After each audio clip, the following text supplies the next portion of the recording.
YouTube channel अमर पंची food world को तर्फबाट मैले बेसिक कुकिङ सुरु गरेकी छु। यस बेसिक कुकिङको मार्फतबाट म हजुरहरूलाई हामीले दैनिक जीवनमा खाने परिकारहरू छिट्टो समयमा नै घरमै पाइने सामग्रीहरूबाट कसरी मिठोसँगले तयार गर्न सकिन्छ भनेर सिकाउँछु। यसै सिलसिलामा आज म हजुरहरूलाई हामी नेपालीहरूलाई एकदमै मनपर्ने कोदोको ढिँडो र गुन्द्रुकको झोल बनाएर देखाउँदैछु। यो रेसिपी एकदमै हाइजिनिक पनि छ र बनाउन पनि एकदमै सजिलो छ, एकदमै टेस्टी पनि हुन्छ। यो कोदोको ढिँडो चाहिँ कोदोको पिठोमा चाहिँ भरपुर मात्रामा calcium, copper, iron, magnesium, potassium र फस्फरस पाइन्छ, जसले हामीलाई चाहिँ रोगसँग लड्ने क्षमता प्रदान गर्छ। यसमा vitamin B6, vitamin C, vitamin E र भाइटामिन K पनि पाइन्छ। यो मैले आज 2 जनाको लागि तयार गर्न जाँदैछु। त्यसको लागि मैले कोदोको पिठो 150 ग्राम, पानी आधा लिटर, घिउ 1 चम्चा र नुन चाहिँ 2 चिम्टी जति लिएँ। सबैभन्दा पहिला प्यानलाई राम्रोसँगले तताउनु होला र 1 चम्चा घिउ चाहिँ मैले यसरी पगालेँ। हजुरहरूले सकेसम्म ननस्टिकमा पकाउनु भयो भने चाहिँ ढिँडो यताउति टाँसिँदैन। एकदम राम्रोसँगले यो घिउलाई चाहिँ फैलाएँ मैले। घिउ हाल्ने नहाल्ने चाहिँ हजुरहरूको आफ्नो चोइस हो, डाइरेक्ट पानीमा पनि बनाउन सक्नुहुन्छ। यो हाल्यो भने चाहिँ अलिकति टेस्टी बन्छ, त्यही भएर मैले घिउमा पकाउँदैछु आज ढिँडो चाहिँ। यतिको तातिसकेपछि चाहिँ मैले यसमा आधा लिटर पानी हालेँ। हजुरहरूले पानी चाहिँ मात्रा मिलाएर हाल्नु होला। 150 ग्राम कोदोको पिठोमा चाहिँ मैले आधा लिटर पानी हालेको हुँ यसरी। अब यो पानी चाहिँ हल्का तात्न थालेपछि मैले 2 चिम्टी जति नुनलाई राखेँ। एकचोटि राम्रोसँगले मिक्स गरिदिनु होला यसलाई। यतिको भइसकेपछि उम्लिसकेपछि एकैचोटि चाहिँ राख्ने होइन, हामीले ठुलो चम्चाले 2-2 चम्चा गरेर मात्रै हाल्छौँ। यो पिठोलाई चाहिँ यसो गऱ्यौँ भने चाहिँ डल्लो डल्लो पर्दैन र बनाउन पनि एकदम सजिलो हुन्छ। हामीले फिट्दाखेरि चाहिँ यो बीचबाट यसरी फिट्यौँ भने चाहिँ धेरै यो डल्लो डल्लो पर्दैन। कोदोको ढिँडोले चाहिँ हामीलाई कोलेस्ट्रोल रोगबाट पनि बचाउँछ र डायबिटिज जस्तो रोग पनि यसले राम्रोसँगले रोकथाम गर्छ। हामीले मात्रा मिलाएर खायौँ भने चाहिँ हामीले चाहिँ दिनमा 150 ग्राम जति कोदोको पिठो चाहिँ यसरी ढिँडो बनाएर खान सक्छौँ। विशेष गरेर बेलुकाको समयमा चाहिँ हजुरहरूले यो बनाएर खान सक्नुहुन्छ। यो ढिँडो चाहिँ खानाले भन्दा पनि एकदम फाइदा पुर्याउँछ यसले। यसमा चाहिँ भरपुर मात्रामा फाइबर पाइन्छ, जसले हाम्रो पाचन प्रणाली एकदम मजबुत पार्छ र तौल पनि एकदमै हदसम्म नियन्त्रण गर्छ। कोदोको ढिँडोलाई चाहिँ हामीले गुन्द्रुकको झोल, लोकल कुखुराको मासु र अरू सब्जीहरूसँग पनि खान सकिन्छ। हजुरहरूले यसलाई चाहिँ डाइरेक्टली दहीसँग पनि खानु भयो भने पनि एकदमै टेस्टी हुन्छ। यसरी 2-2 चम्चा गर्दै मैले चलाउँदै पकाएँ यसलाई र यतिको भइसकेपछि चाहिँ लास्टमा मैले यसरी हालिदिएँ पिठोहरू। यसो गर्नुको मुख्य कारण चाहिँ हाम्रो कोदोको ढिँडो चाहिँ एकदमै डल्लो डल्लो नपरोस् भनेर नै हो। यसलाई पकाउनु चाहिँ एकदमै राम्ररी पकाउनु पर्ने हुन्छ हामीले। ग्यासको आँच चाहिँ एकदमै मिडियम आँचमा राख्नु होला, धेरै हाई फ्लेममा चाहिँ पकाउनु हुँदैन हामीले यसलाई। रातको समयमा चाहिँ खाना भन्दा चाहिँ ढिँडो एकदमै फाइदाजनक हुन्छ, पचाउन पनि अलि सजिलो नै हुन्छ। यतिको भइसकेपछि फेरि मैले बाँकी भएको पिठोहरूलाई राखिदिएँ।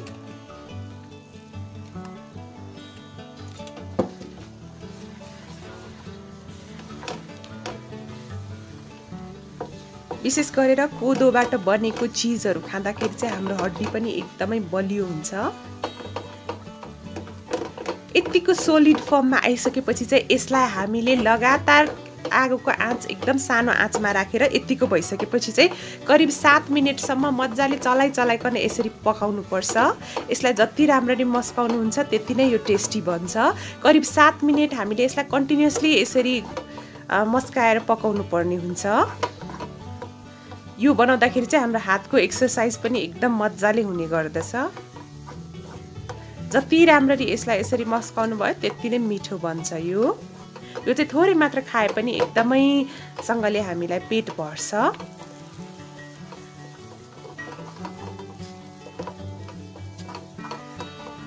हल्कासँगले यो बिस्तारै कडा हुँदै जान्छ। यसको चाहिँ नर्मली पाकिसकेपछि चाहिँ लाइट ब्ल्याक कलरको हुन्छ। यो चाहिँ डार्क ब्राउन वा लाइट ब्ल्याक कलरको भइसकेपछि चाहिँ हामीले यसलाई पाक्यो भनेर हामीले थाहा पाउनुपर्छ। तर करिब 7 मिनेट जति चाहिँ हामीले यसरी चाहिँ पकाउनै पर्ने हुन्छ। यो राम्ररी पाकेन भने चाहिँ हामीलाई डायरिया हुन सक्छ, त्यही भएर एकदम राम्ररी पकाउनु होला। आजकल चाहिँ सजिलैसँगले कोदोको पिठोहरू चाहिँ डिपार्टमेन्ट स्टोरहरूमा वा लोकल स्टोरहरूमा पनि हजुरहरूले भेट्न सक्नुहुन्छ। लगभग ढिँडो पाकिसकेको छ। अब यसपछि चाहिँ म हजुरहरूलाई गुन्द्रुकको झोल कसरी बनाउने मिठोसँगले भनेर सिकाउँदैछु।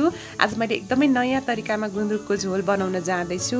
यसलाई चाहिँ बनाउन एकदमै सजिलो छ। एकदमै बेसिक कुकिङ नै नआउनेहरूले पनि सजिलैसँगले यसलाई बनाउन सक्ने किसिमले मैले देखाउँदैछु। यसको लागि चाहिँ आज मैले रायोको गुन्द्रुक युज गर्दैछु। हजुरहरूले जुनैको गुन्द्रुक युज गर्नु भए पनि हुन्छ। 100 ग्राम हो यो चाहिँ मैले लगभग 3 जनाको लागि बनाउन जाँदैछु। सबैभन्दा पहिला प्यानमा चाहिँ मैले यसरी आधा लिटर पानी, ठ्याक्कै आधा लिटर पानी चाहिँ मैले यसरी तताएँ। आधा लिटर भनेको करिब 2 कप वा 2.5 कप हो। त्यसपछि थोरै नुन पनि हालेँ। यसलाई चाहिँ मैले पुरै उम्लिन दिनु हुँदैन, करिब 80% मात्रै यो यसरी तात्नुपर्छ। यो चाहिँ 2 जनाको लागि के चाहिन्छ सामानहरू मैले भन्न जाँदैछु। मैले चाहिँ भटमास 40 ग्राम लिएँ, प्याज एउटा लिएँ, टमाटर 2टा लिएँ, लसुन 4वटा लिएँ, साथसाथै मैले 1 पिस चाहिँ यसरी अदुवा पनि लिएँ, तोरीको तेल 4 चम्चा, नुन आधा चम्चा, रातो धुलो खुर्सानी आधा चम्चा, बेसार आधा चम्चा, जिरा धनियाको दानाहरू आधा चम्चा र मरिच चाहिँ 4वटा जति लिएँ। विशेष गरेर जिरा र मरिचले चाहिँ यो गुन्द्रुक खाइसकेपछि चिसो लाग्न दिँदैन। अब चाहिँ मैले यो कचौडामा गुन्द्रुकलाई भिजाउन जाँदैछु। एकदमै डुब्ने गरेर हामीले 10 मिनेटसम्म यसलाई भिजाएर राख्नुपर्ने हुन्छ। पुरै तातेको पानी चाहिँ राख्नु हुँदैन, करिब 80% मात्रै तातेको पानी मैले राखेँ। यसमा नुन हालेको भएर चाहिँ यो सजिलैसँगले सफ्ट हुन्छ। 10 मिनेट चाहिँ मैले छोपेरै राखेँ।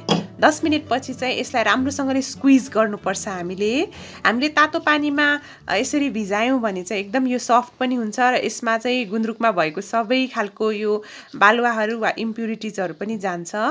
राम्रोसँगले यसलाई यसरी निचोरिसकेपछि चाहिँ फेरि एकचोटि सफा पानीले राम्रोसँगले पखाल्नु होला र त्यसपछि चाहिँ यसलाई चाहिँ सानो सानो पिसमा म काट्न जाँदैछु। सानो सानो पिसमा चाहिँ काट्नु होला। धेरै ठुलो ठुलो पिस भयो भने पनि खाँदाखेरि त्यति मिठो हुँदैन।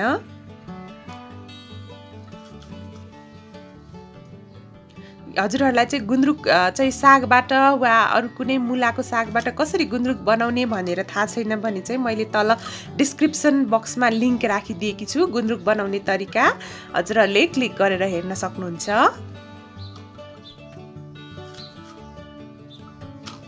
जति सक्नुहुन्छ सानो सानो पिस गर्नु होला।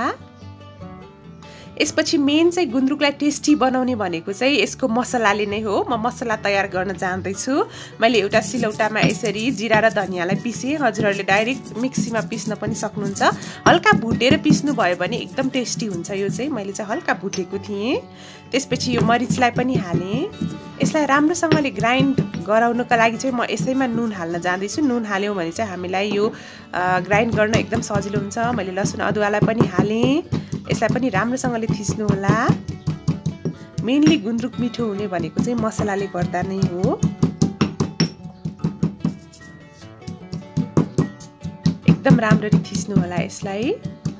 मसलाहरू चाहिँ कुनै पनि तरकारीमा एकदम मात्रा मिलाएर नै हाल्नुपर्ने हुन्छ। मसला बेसी हाल्यौँ भने चाहिँ धेरै मिठो हुने चाहिँ होइन। मैले प्याज र गोलभेडालाई पनि काटेँ यसरी। अब पनि एउटा प्रेसर कुकर एकदमै राम्रोसँगले तताउनु होला। त्यसपछि यसमा चाहिँ म तोरीको तेल 4 चम्चा जति राख्न जाँदैछु। तेल चाहिँ एकदम राम्ररी चाहिँ भइसकेपछि चाहिँ तातिसकेपछि मैले एकदमै सानो आँचमा यो भटमास 2 मिनेट भुट्दैछु। एकदमै सानो आँचमा भुट्नु होला, नत्र भने यो छिट्टै डढ्छ।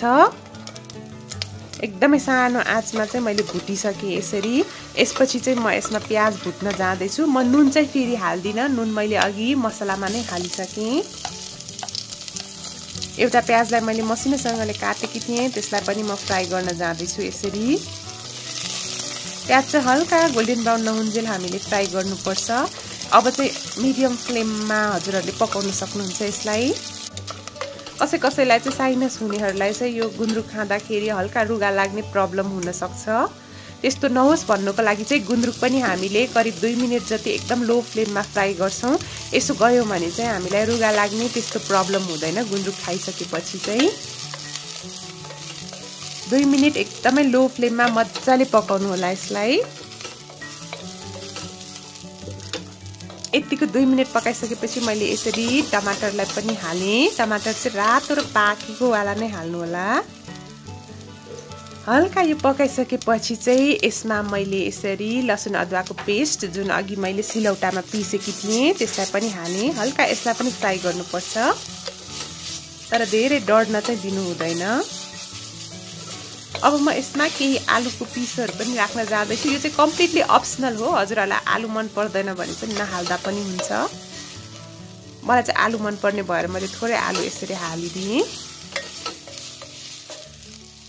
अब यसमा म पानी थप्न जाँदैछु मैले ठीक आधा लिटर पानी हाले 100 ग्राम गुन्द्रुकमा चाहिँ मैले आधा लिटर पानी हालेकी हुँ त्यसपछि चाहिँ मैले बेसार र रातो धुलो खुर्सानी पनि हाल्न जाँदैछु यतिको भइसकेपछि चाहिँ एकदम राम्रोसँगले मिक्स गर्नु होला यसलाई यस्तो भइसकेको छ अब यसलाई चाहिँ मज्जाले हामीले 4 सिटी नआउन्जेल पकाउनु पर्ने हुन्छ हुन त यो छिट्टै पाक्छ तैपनि मैले चाहिँ 4 सिटी लगाएँ यसो गर्यौं भने चाहिँ झोल एकदमै मिठो हुन्छ करिब 4 सिटी लगाउनु पर्छ हामीले यसलाई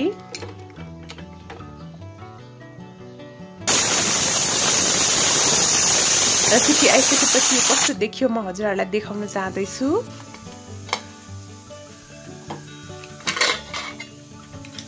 यो यस्तो देखिसकेको छ